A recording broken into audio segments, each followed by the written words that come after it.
The red warning lights flashed across the bridge of the UES frontier as Captain Jake Morrison stared at the data streaming across his screens. 8 years. 8 long years of war between two alien races he had never heard of until this morning. The distress signal had reached them while they were mapping star systems on the edge of human space, far from Earth and far from any conflict they thought they understood. "Captain, we're getting more transmissions," said Lieutenant Amy Cooper, from the communications station. Her voice was tight with worry. "It's the same alien language we heard before, but the computer is starting to translate some of it." Morrison walked over to her station and looked at the translated text appearing on her screen. The words made his stomach turn cold. Billions dead. Entire planets burned. Fleets destroyed and rebuilt only to be destroyed again. This was not just a war between two species. This was something much worse. "How long did you say this has been going on?" Morrison asked. "The computer estimates 8 standard years, sir, maybe longer. The signals are coming from all over this sector of space. It looks like the fighting covers dozens of star systems." Morrison had been a ship captain for 15 years, but he had never seen anything like this. Humanity had only been exploring deep space for about 30 years, and they had met exactly 3 other intelligent species during that time. All of those meetings had been peaceful. The idea of a war lasting 8 years across multiple star systems was something from old Earth history books, not something that happened in modern space. "What do we know about these aliens?" Morrison asked. Dr. Lisa Grant looked up from her science station. She was the ship's expert on alien life, and she had been studying the transmissions for the past 4 hours. "From what I can understand, there are 2 species fighting each other. One group calls themselves the Kethvar Coalition, the other group is the Zephyrian Empire." She brought up a holographic display that showed the sector of space where the fighting was happening. Red dots marked battle sites, and there were hundreds of them. The Kethvar seemed to be reptilian, based on the biological data in their transmissions. They talk about defensive positions and energy shields. The Zephyrians appear to be insectoid. Their communications mention swarm tactics and biological weapons. Morrison studied the display. The red dots covered an area of space larger than human territory. "What are they fighting about?" "Near as I can tell, it started over mining rights to some kind of crystal deposits. But sir, it's gone way beyond that now. They're not just fighting over resources anymore. They're fighting because they've been fighting for so long that they don't remember how to stop." The bridge went quiet for a moment. Morrison could hear the quiet hum of the ship's engines and the soft beeping of various monitoring systems. His crew was waiting for him to make a decision, but he was not sure what the right choice was.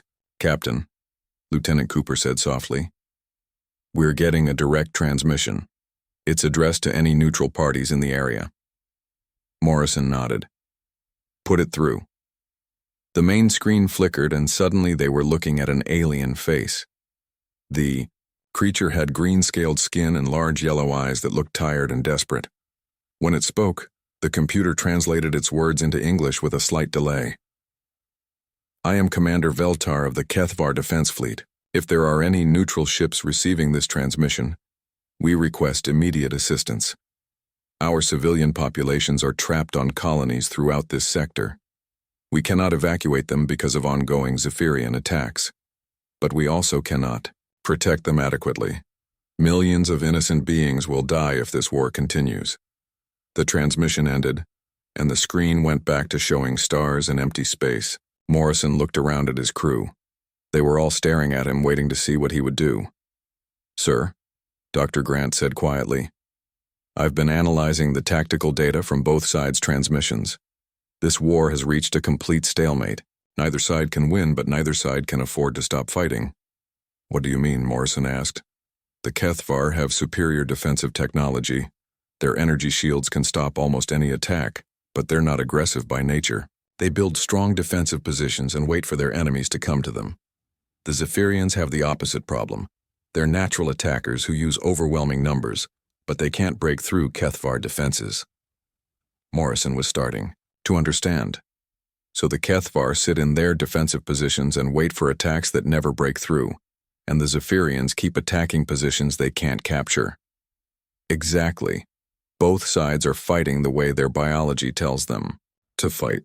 Neither one can adapt to a different strategy because it goes against their basic instincts, so they just keep doing the same things over and over again year after year. Lieutenant Cooper's station beeped with another incoming transmission. This time the face on the screen was very different. It looked like a large insect with multiple eyes and sharp mandibles. Its translated words carried the same desperate tone as the previous message. This is Hive Commander Zakth of the Zephyrian, 3rd Fleet.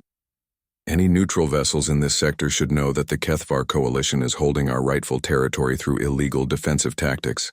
We have the strength to reclaim what is ours, but their cowardly shield technology prevents honorable victory.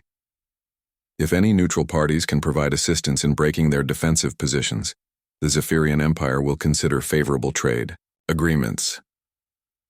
When that transmission ended, Morrison sat down in his captain's chair and thought hard about what he had just heard. 2 alien civilizations had been destroying each other for 8 years over what had started as a mining dispute. Both sides were technologically advanced far beyond humanity, but they were trapped in patterns of behavior that made victory impossible for either one. "Captain," said Chief Engineer Sam Rodriguez from the back of the bridge, "I've been listening to the technical details in their transmissions. These aliens have technology we can barely understand. Their weapons could destroy our entire fleet without much effort. Their shields are stronger than anything Earth has ever built." Morrison nodded. That was true. Humanity was still new to space travel compared to these ancient civilizations. But sometimes being new meant seeing things differently. "Dr. Grant," Morrison said, "you said both sides are fighting according to their biological instincts. What would happen if someone fought them using completely different tactics?" Dr. Grant thought about that for a moment. "I'm not sure. They've been fighting each other for so long that their entire military doctrine is based on countering each other's strategies. If someone used tactics they had never seen before, they might not know how to respond." Morrison made his decision. "Lieutenant Cooper, send a message to Earth Command. Tell Admiral Burke that we've encountered a situation that requires immediate attention. Include all the data we've gathered about this war." He stood up and looked at his crew. "We're going to stay in this sector and monitor the situation. I want to know everything we can learn about both of these species and how they fight." "Sir," Rodriguez said carefully, "Earth Command has strict rules about getting involved in alien conflicts." Morrison smiled grimly. "I'm not planning to get involved in their war, Sam. But 8 years of fighting has killed billions of people, and it's going to kill billions more unless someone finds a way to stop it. Maybe humanity can help them find a solution they can't see themselves." The UES Frontier changed course toward the center of the conflict zone, carrying its human crew into a war that had lasted longer than most of them had been alive. Admiral Helen Burke stood in the command center on Earth Station Alpha, staring at the report that had just arrived from the UES Frontier. Captain Morrison's message had taken 3 days to reach Earth, and what it described was unlike anything humanity had encountered before. An 8-year war between 2 advanced alien civilizations that had killed billions and showed no signs of ending. "Get me a direct line to Captain Morrison," Burke told her communications officer, "and prepare the diplomatic fleet. We're going to need more than one exploration ship for this situation." Within hours, Burke had assembled a small fleet of 5 ships led by the UES Liberty. The crew included some of Earth's best diplomats, military strategists, and scientists. Colonel Ryan Clark, humanity's top expert on military tactics, studied Morrison's reports during the journey to the conflict zone. Ambassador Kate Sullivan prepared for what might be the most important first contact situation in human history. When the human fleet arrived in the Nexus sector 2 weeks later, they found Morrison's ship hiding behind a small asteroid, monitoring the ongoing battles. The view screens showed massive alien warships engaged in combat across multiple star systems. The scale of destruction was overwhelming. "Captain Morrison," Admiral Burke said over the communication channel, "report on the current situation." Morrison's tired face appeared on the screen. He and his crew had been watching the war for 2 weeks, documenting battle patterns and trying to understand how both sides fought. "Admiral, it's worse than we thought. I've watched the same battles happen over and over again. The Kethvar build defensive positions around strategic points. The Zephyrians attack with huge numbers. Neither side can break through, so they just keep fighting until both fleets are too damaged to continue. Then they withdraw, repair their ships, and do it all again. Dr. Grant appeared next to Morrison on the screen. Admiral, I've been studying their communication patterns and battle records. Both species are incredibly advanced, but they're completely stuck in their ways. The Kethvar always fight defensively because that's what worked against predators. On their home planet millions of years ago, the Zephyrians always attack in swarms because that's how their ancestors survived. Neither one can change their basic approach to warfare. Burke nodded. What about civilian casualties? Morrison's expression became grim. Billions are dead already. Entire planets have been evacuated or destroyed. Both sides claim they're protecting their people, but the war has taken on a life of its own. They're not fighting for territory anymore. They're fighting because they don't know how to stop. Admiral Burke made a decision that would change galactic history. We're going to offer our assistance as neutral mediators. Ambassador Sullivan, prepare for first contact with both species. The next challenge was getting both alien fleets to agree to talk. When the human diplomatic ship UES Unity approached the battle zone, it was immediately intercepted by both Kethvar and Zephyrian patrols. The aliens had never seen human ships before and didn't know what to make of them. Captain Tony Martinez commanded the Unity as it was surrounded by alien vessels. The Kethvar ships were sleek and covered in energy shields that shimmered like soap bubbles. The Zephyrian ships looked organic, like living creatures that had grown in space instead of being built. Unknown vessels, came the translated voice of a Kethvar commander. Identify yourselves and state your allegiance. Are you allied with the Zephyrian Empire? At the same time, a Zephyrian voice transmitted. Strange ships, you will declare your loyalty to the Zephyrian Empire, or be destroyed as Kethvar allies. Ambassador Sullivan took a deep breath and activated the Universal Translator. This is Ambassador Kate Sullivan representing humanity and the United Earth Space Command. We are not allied with either of your civilizations. We are neutral parties who wish to offer assistance in ending this conflict. There was a long silence from both alien fleets. Finally, the Kethvar commander spoke. Humans, we have no records of this species. Your technology appears primitive, but your ships moved through our sensor grid without being detected. This is suspicious. The Zephyrian response was more direct.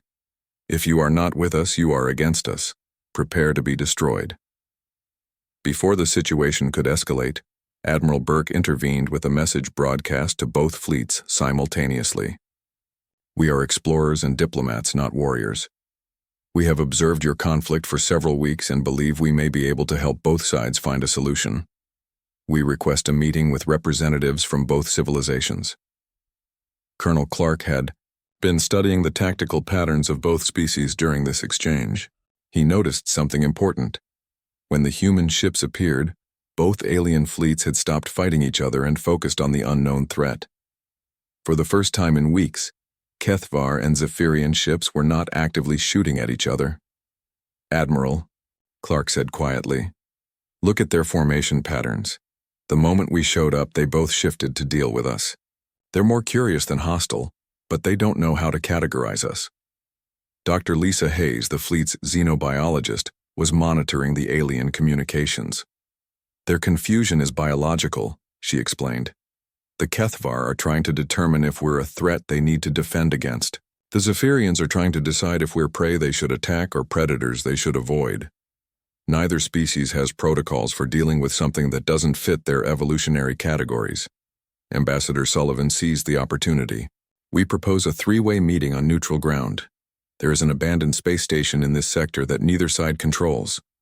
We suggest representatives from all three civilizations meet there to discuss the possibility of peace negotiations. The response from both aliens was immediate skepticism. General Thakmor of the Kethvar fleet transmitted, peace negotiations are impossible. The Zephyrians are aggressive by nature and cannot be trusted. They will use any ceasefire to prepare for a larger attack. Hive Commander Zakth of the Zephyrian fleet had a similar response. The Kethvar are cowards who hide behind their shields. They will never engage in honorable combat. There can be no peace while they occupy our rightful territory. But something had changed. For the first time in years, both species were talking about the war instead of just fighting it. The presence of humanity had created a pause in the endless cycle of battle and retreat. Admiral Burke pressed the advantage.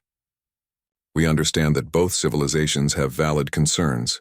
That is exactly why neutral mediation might be helpful. We have no stake in your territorial disputes. We only want to prevent further loss of life. Captain Morrison had been watching the exchange from his position near the asteroid field. He had an idea that might appeal to both species' psychology. "Admiral," he transmitted privately, "what if we offer to prove that peace is possible? Both sides respect strength. If we can demonstrate that there's a way to resolve conflicts without endless warfare, they might be willing to listen." Burke considered this. It was risky, but both alien civilizations were trapped in patterns that were destroying them. Sometimes, an outside perspective was exactly what was needed. "General Thakmore, Hive Commander Zakth," Burke broadcast, "we propose a demonstration. Give us permission to study your conflict for 48 hours. If we can show you a way to achieve your military objectives without continuing this war, will you agree to peace negotiations?" The silence that followed seemed to last forever. Finally, General Thakmore responded, "Your ships are primitive, but you have shown courage in approaching our fleets. We will observe your demonstration, but we do not believe peace is possible with the Zephyrians." Hive Commander Zakth transmitted a moment later, "Humans are weak, but you are not Kethvar. Cowards! We will watch your demonstration, but when you fail we will resume our righteous attacks." Admiral Burke smiled. It was not exactly an agreement, but it was a beginning.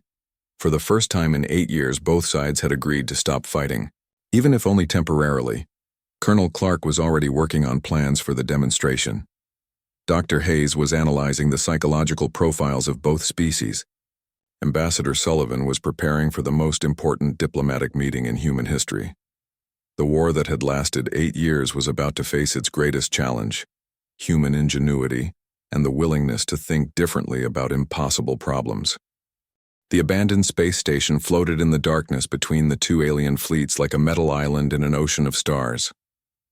It had been built by a third species centuries ago, but now it served as neutral ground for the most important meeting in galactic history.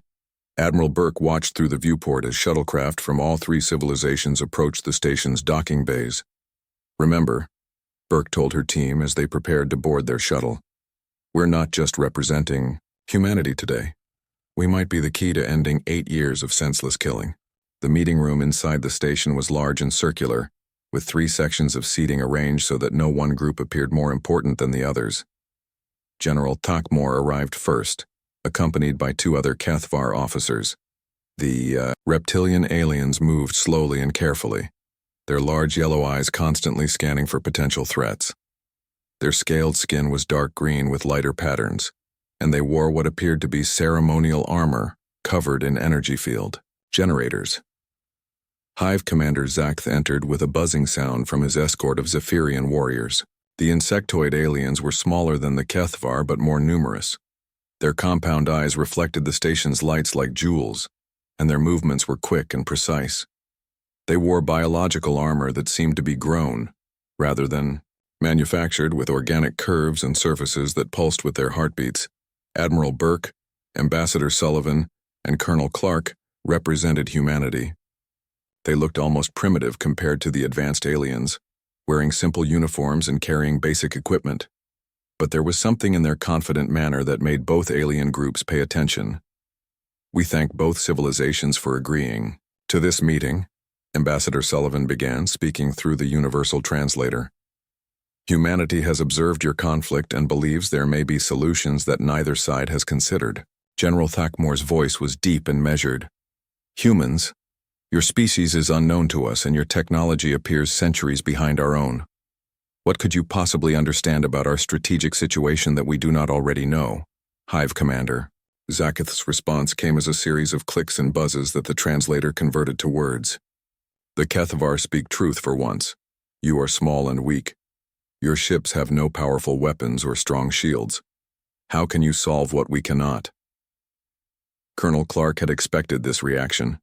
He activated a holographic display that showed the HFY battle patterns both species had been using for 8 years. You're right that our technology is less advanced. But sometimes that means we see things differently. Both of your civilizations are trapped in predictable patterns. The hologram showed HFY fleets always taking defensive positions around strategic points, waiting for attacks that came like clockwork. It showed Zephyrian swarms charging those same defensive positions over and over again, never breaking through but never stopping their attempts. The HFY always defend, Clark continued. The Zephyrians always attack. You've been doing the same things for 8 years because that's what your biology tells you to do. But what if someone fought you using completely different tactics? General Thakmor leaned forward, his interest clearly aroused despite his skepticism. Explain these different tactics. What if an enemy didn't charge your defensive positions or run away from your attacks? What if they did something you had never seen before and didn't know how to counter? Hive Commander Zakath's mandibles clicked rapidly, a sign of agitation. All enemies either attack or defend. There are no other options in warfare. Dr. Hayes, who had been quietly observing both aliens, spoke up. That's exactly the problem. You're both fighting the way your ancestors did millions of years ago. The HFY evolved to survive attacks from large predators, so you build strong defenses and wait for enemies to come to you. The Zephyrians evolved as pack hunters, so you overwhelm your prey with numbers. But you're not fighting the creatures from your home planets anymore. You're fighting each other, and your ancient instincts don't work against opponents who have different ancient instincts. The room fell silent as both alien groups considered this.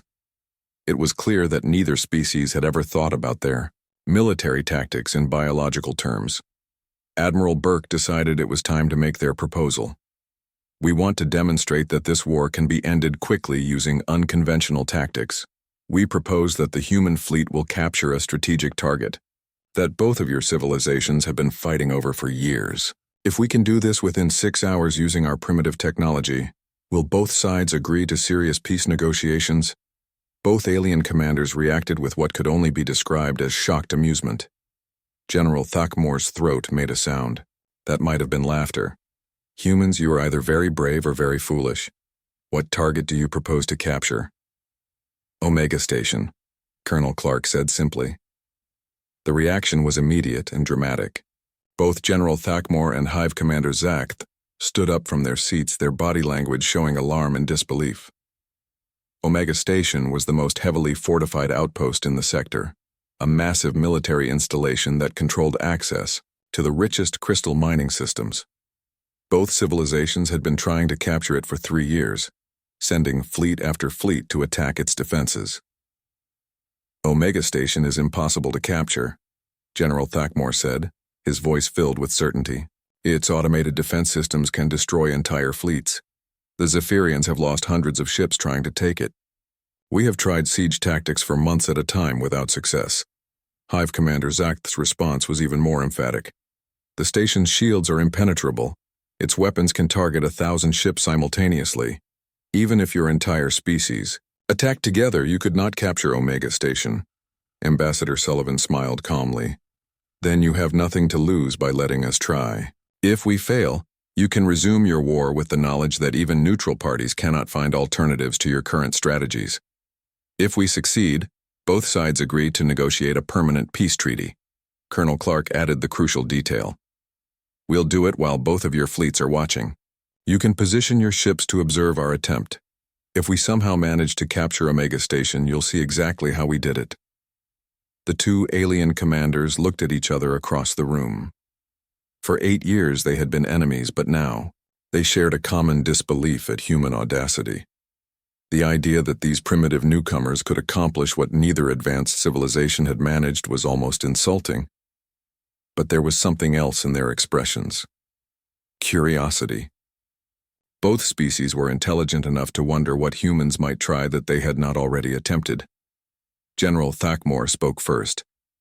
If you somehow capture Omega Station, the HFY coalition will enter peace negotiations. But when you fail, Do not expect us to waste more time on impossible solutions. Hive Commander Zakth buzzed his agreement. The Zephyrian Empire will also negotiate if you succeed, but your failure will prove that only strength can resolve this conflict. Admiral Burke stood up and extended her hand to both alien commanders. Neither quite understood the human gesture, but they recognized it as some form of agreement ritual. 6 hours, Burke said. Starting tomorrow at 800 Standard Time, both of your fleets can position themselves to observe. We'll either end this war or prove that it cannot be ended peacefully. As the three groups prepared to leave the station, Colonel Clark was already working on final preparations for the most important military operation in human history. The plan he had developed was risky, unconventional, and relied entirely on the aliens' inability to predict human behavior. Dr. Hayes was preparing the psychological warfare components that would exploit both species' biological limitations. Engineer Rodriguez was modifying the human ships with systems designed to confuse alien sensors and targeting computers. In 6 hours, humanity would either prove that 8 years of warfare could be ended through superior tactics and creative thinking, or they would join the long list of failures that littered the battlefields of the Nexus sector. But as Admiral Burke looked out at the massive alien fleets positioning themselves to observe the demonstration, she felt confident that humanity's greatest strength was not their technology or their weapons. It was their ability to think of solutions that no one else had imagined. Captain Jake Morrison stood on the bridge of the UES Liberty as the countdown timer showed 5 hours and 58 minutes remaining. Around them, hundreds of alien warships had positioned themselves to watch humanity's attempt to capture Omega Station. The massive fortress hung in space like a metal planet, bristling with weapons and surrounded by energy shields that had never been broken. "All ships report ready, Admiral," Morrison said to Admiral Burke, who was coordinating the operation from the flagship. Burke's voice came through the communication system, calm and confident. "Remember, everyone, we're not trying to outfight them. We're trying to outthink them. Colonel Clark, begin Phase 1. The first part of the human plan looked like complete chaos. Instead of forming organized attack formations like both alien species always did, the 5 human ships scattered in different directions. The UES Liberty headed toward the outer edge of the system. The UES Unity flew directly at one of the Kethvar observation fleets. The other 3 ships seemed to wander randomly through space, following no pattern that either alien species could understand. General Thakmore watched from his command ship with growing confusion. What are the humans doing? Their ships are separating instead of concentrating their forces. This violates every principle of military strategy. Hive Commander Zakth was equally puzzled. They appear to be retreating in different directions, but why would they retreat before even approaching the target? Are they abandoning their attempt already? Both alien commanders had spent centuries studying warfare, but they had never seen anything like human tactics. The random movements made no sense according to their understanding of how battles should work. What the aliens did not know was that each human ship had a specific mission. Commander Lisa Hayes piloted a small stealth shuttle that had been hidden inside the Liberty's cargo bay. While everyone was watching the larger ships, her shuttle slipped away undetected and began a long, careful approach to Omega Station using a route that would keep her hidden behind asteroids and debris. Captain Pete Jackson commanded the Unity as it flew straight toward the Kethvar fleet. The reptilian aliens immediately raised their shields and prepared for battle, expecting a suicide attack. Instead, Jackson's ship suddenly stopped just outside their weapons range and began broadcasting on all frequencies. "This is Captain Jackson to all ships in the area," his message said. "We are beginning our demonstration of alternative warfare tactics. Please observe carefully." At the same moment, Dr. Hayes activated her specially prepared psychological warfare broadcast. She had spent weeks studying both alien species biology and had discovered something interesting. Both the Kethvar and Zephyrians had sensitive hearing that could detect sounds outside the normal range of their communication equipment. Her broadcast included frequencies that triggered instinctual responses in both species. For the Kethvar, she used the low-frequency rumbles that their ancestors associated with approaching earthquakes, causing an unconscious urge to seek shelter. For the Zephyrians, she transmitted the high-pitched buzzing sounds that their species used to warn of aerial predators. creating an instinctual desire to scatter and hide. The effect was immediate and dramatic. Across both alien fleets, crew members began experiencing unexplained anxiety. HFY soldiers reported feeling like they needed to take cover, while Zephyrian warriors felt an urge to abandon their current positions. Neither species understood what was happening, but their biological instincts were being triggered by sounds their conscious minds could not even hear. While the aliens dealt with this mysterious distress, Lieutenant Commander Rodriguez was implementing the second phase of the human plan.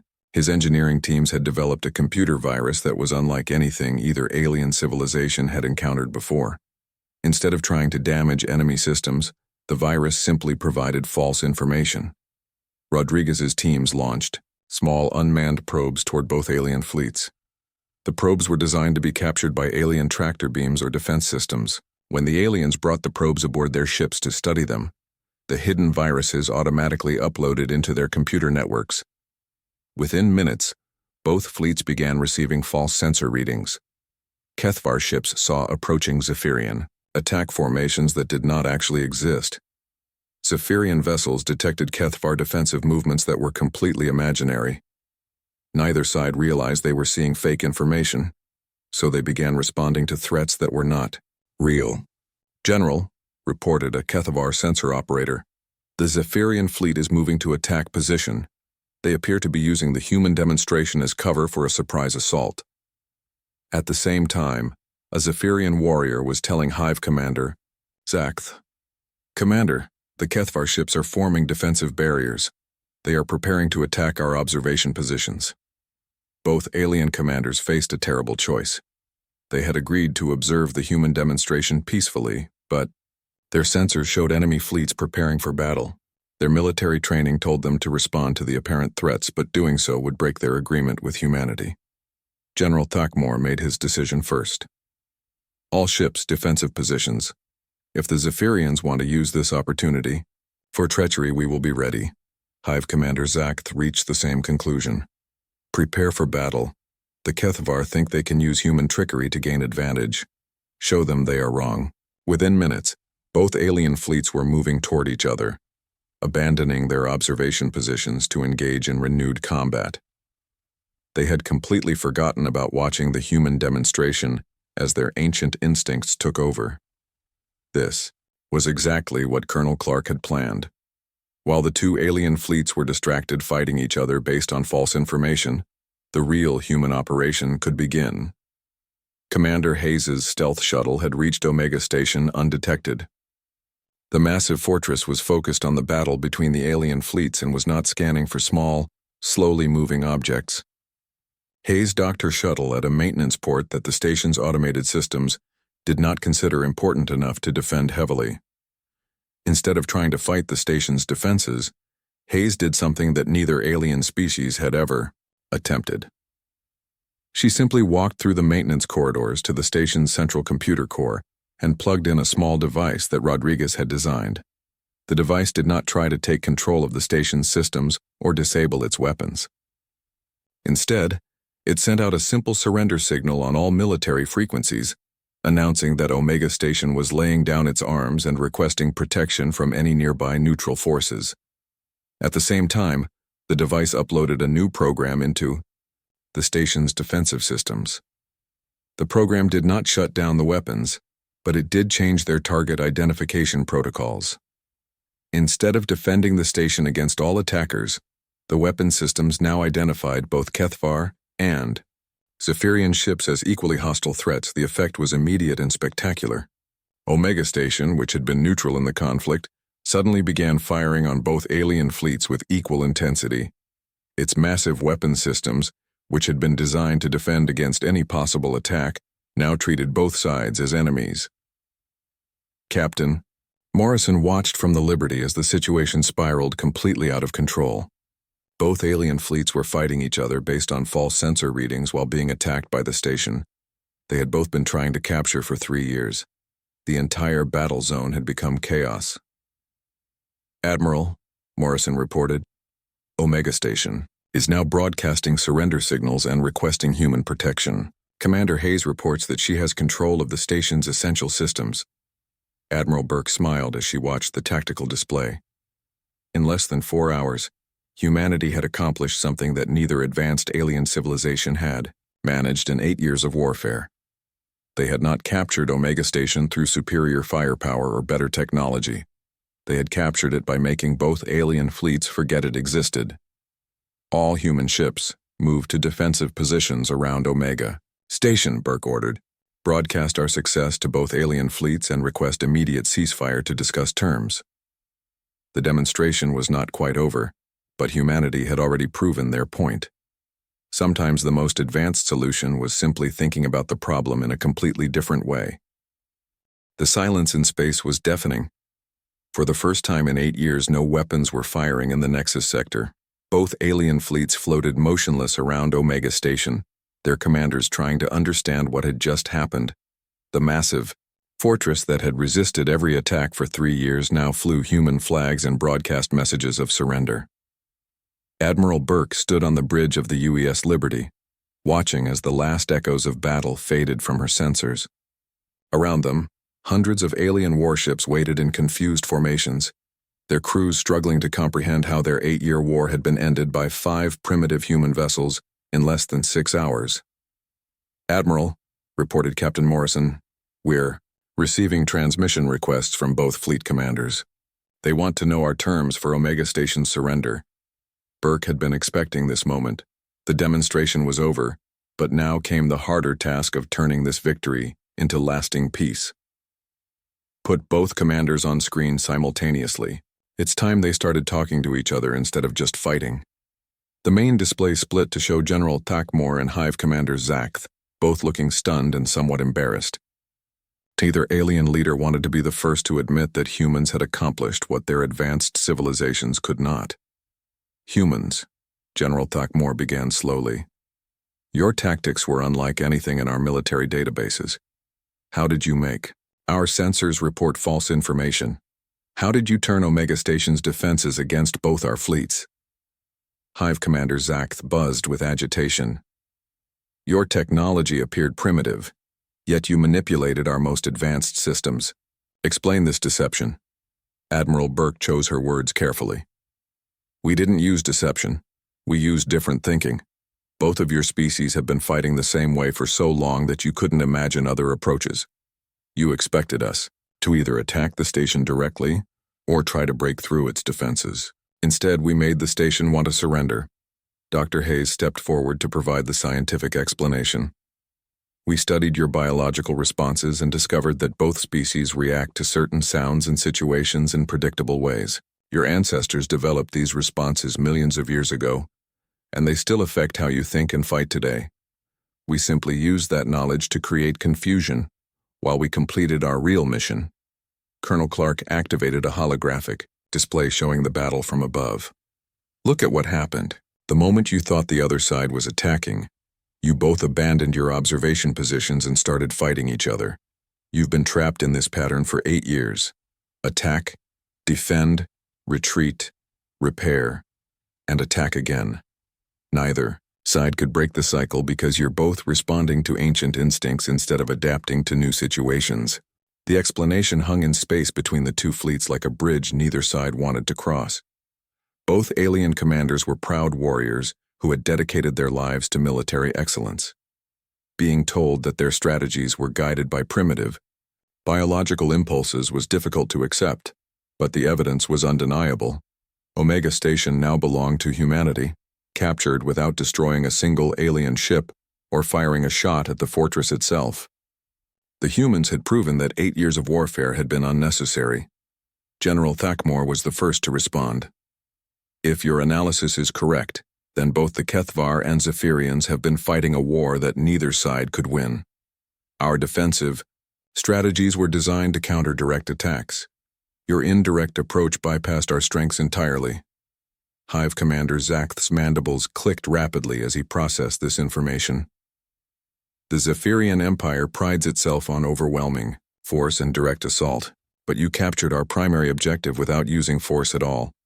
This suggests that our entire military doctrine may be flawed." Ambassador Sullivan saw the opportunity she had been waiting for. "That's exactly why this war lasted 8 years. Both civilizations are incredibly advanced, but you're fighting using strategies that worked against different enemies millions of years ago. Against each other, those strategies create stalemate. Against someone who thinks completely differently, they create vulnerability. Burke decided it was time to make her proposal. Humanity offers to mediate a permanent peace treaty between your civilizations. We'll return Omega Station to joint administration by both species, with human observers, ensuring that neither side tries to claim exclusive control.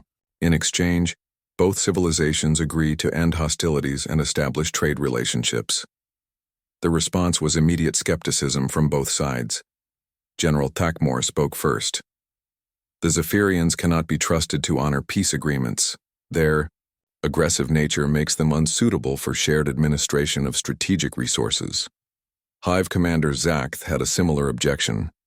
The Kethvar are passive and defensive. They will use shared administration as an excuse to block Zephyrian expansion into rightful territory. Dr. Hayes had anticipated these objections based on her study of both species psychology. General Thakmor, the Zephyrians aren't aggressive by choice. They evolved as pack hunters, which means they're actually very good at cooperation when they have a common goal. Hive Commander Zakth, the Kethvar aren't passive cowards. They're cautious because their ancestors survived by avoiding unnecessary risks. Both traits can be strengths in the right situation. Colonel Clark added the military perspective. We've seen how both your species fight. The Kethvar have the best defensive technology in known space. The Zephyrians have unmatched coordination and rapid response capabilities. If you worked together instead of against each other, you'd be the most powerful alliance in the galaxy. Captain Morrison had been monitoring communications from both fleets during the discussion. Admiral, I'm detecting conversations on military channels from both sides. Their junior officers are discussing the human tactics and seem impressed by what they witnessed. There's growing interest in learning these new approaches. This was exactly what Burke had hoped to hear. Change often came from the bottom up, and if younger officers in both fleets were interested in human methods, it would be easier to build lasting cooperation. We propose a three-way alliance, Burke announced. The Nexus Coalition, combining human adaptability with Kethvar defensive expertise and Zephyrian coordination abilities. Together, our three civilizations could explore new territories, develop better technologies, and defend against any external threats. The two alien commanders looked at each other across the communication link. For 8 years they had seen each other only as enemies. Now they were being asked to imagine working together as allies. General Thakmor spoke thoughtfully. The Kethvar coalition has lost many ships and soldiers in this war. Our people are tired of fighting. If the Zephyrians would truly agree to peace, we would consider such an alliance. Hive Commander Zakth buzzed quietly for a moment before responding. The Zephyrian Empire seeks new territories to explore and new challenges to overcome. If this alliance would provide opportunities for expansion without constant warfare, we would be interested in discussing terms. 6 months later, Captain Morrison stood on the observation deck of the new Nexus Alliance headquarters, a massive space station built where Omega Station had once stood. Through the viewports, he could see mixed fleets of human, Kethvar, and Zephyrian ships conducting joint patrols of the sector.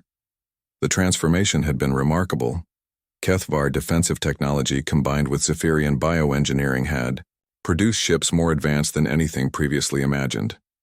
Human tactical flexibility had been integrated into both alien military academies, creating new generations of officers who could adapt to any situation. Dr. Hayes had published her research on xenobiological warfare psychology, which had become required reading for diplomats throughout known space. Her work had prevented 3 other potential conflicts between different species by helping them understand how their evolutionary backgrounds affected their approach to politics and warfare. Admiral Burke had been promoted to head the new interspecies cooperation department, coordinating humanity's growing role as mediators and tactical advisors for other civilizations. The war that had seemed endless was now remembered as the conflict that brought 3 species together and changed how the galaxy approached international relations. The Nexus Alliance had become a model for cooperation between different species. proving that the most advanced military technology meant nothing without the ability to think creatively about problems. Sometimes the best way to win a war was to help everyone involved remember that they had never really wanted to fight in the first place.